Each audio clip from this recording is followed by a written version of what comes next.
Saudi Arabia, one of the driest countries in the world, has long battled water scarcity.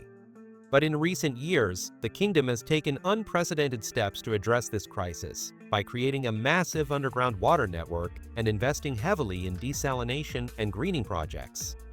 Saudi Arabia was once in a constant water shortage crisis, with no rivers, lakes, or natural freshwater sources.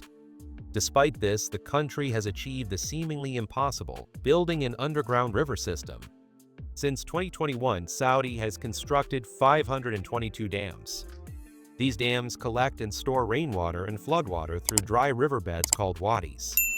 Though rainfall is rare and inconsistent, some seasonal floods are enough to supply entire cities. The total storage capacity of these dams is a staggering 650 billion gallons of water. One major dam is the Hali Dam in the Makkah province. Built between 2003 and 2009, it's the second largest in the country, with a reservoir capacity of 249.86 million cubic meters. In the Mecca area alone, there are 60 dams with a total capacity of 232 billion gallons. Despite these efforts, dams are only a secondary water source. The primary source of water in Saudi Arabia is groundwater, specifically from underground lakes. Geological surveys estimate 26 trillion gallons of water beneath the ground. However, only 739 billion gallons per year are renewable. The rest is fossil water, ancient, non-renewable water that won't be replenished by rainfall. Once it's used up, it's gone forever. This fossil water accumulated during a time when the Arabian Peninsula had a wetter climate. Rainwater seeped into the ground and collected in aquifers. Now that same water is extracted and used for cities, farms, and homes. But it's a fragile lifeline. Saudi Arabia consumes more water than it can naturally replenish.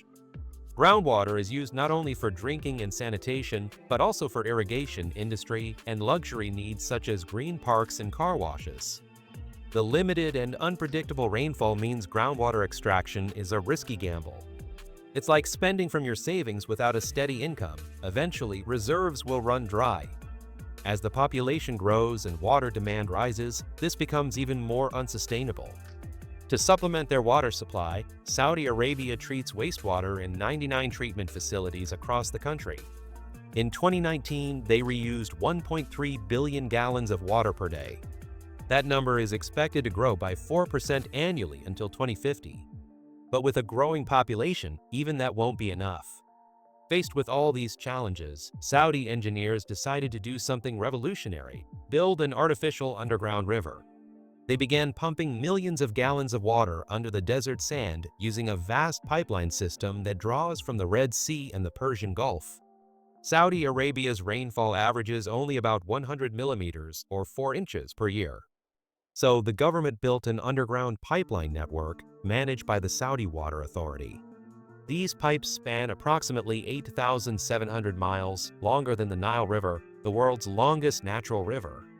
This man-made underground river is one of the longest water transport systems ever built. Most of the pipelines lie underground, which helps prevent evaporation, a key concern in a country where temperatures can hit 122 degrees Fahrenheit 50 degrees Celsius. The older water channels were mostly surface level and vulnerable to extreme weather. The new system protects water from heat, contamination, and evaporation. It also improves water pressure and flow efficiency. As of 2019, the national water supply network spanned 78,200 miles, 125,880 kilometers, but much of it was surface level or shallowly buried. The new Red Sea water pipeline system, by contrast, runs deep underground. This system was not built for show, it was built for survival. Cities like Riyadh, Jeddah, and Mecca now have reliable access to water from the sea. The engineering required was massive. The underground river was carved through the Hijaz Mountains using tunnel boring machines and controlled explosions. The dense granite and limestone in the mountains made construction even more difficult. Pipes more than 2 meters wide were laid with precision to maintain pressure and avoid leaks or collapse. After navigating